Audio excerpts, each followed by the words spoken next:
Shalom saudara, hari ini kita kembali merenungkan firman Tuhan yang terambil dari Amsal pasal ke-27 ayat yang ke-20.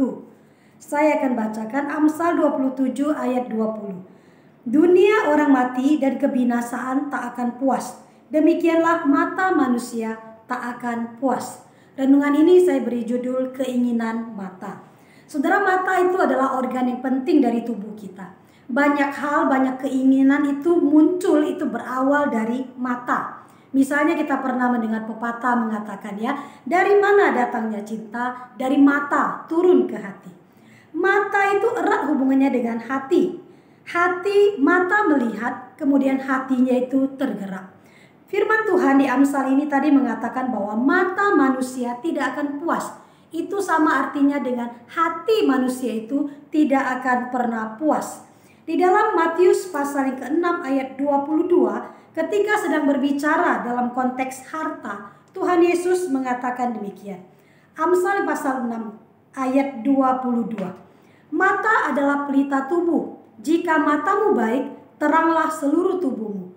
Jika matamu jahat, gelaplah seluruh tubuhmu. Jadi jika terang yang ada padamu gelap, betapa gelapnya kegelapan itu.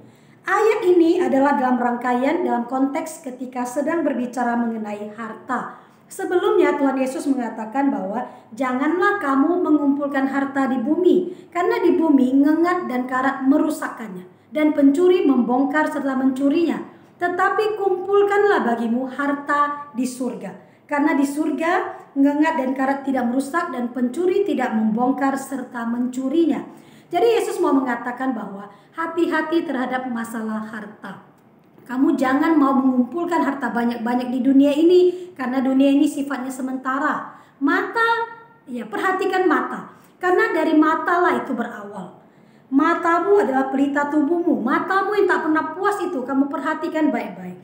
Jaga baik-baik matamu, supaya kalau matamu terang, teranglah seluruh tubuhmu. Kalau matamu gelap, maka gelaplah juga seluruh tubuhmu.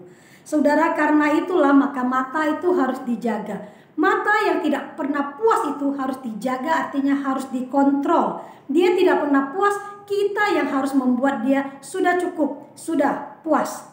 Nah, bagaimana menjaganya? Dengan firman Tuhan. Kita ingat Tuhan Yesus pernah dicobai oleh iblis. Ketika itu iblis menunjukkan kepada Tuhan Yesus segala kemegahan dunia, hal-hal yang menarik hati.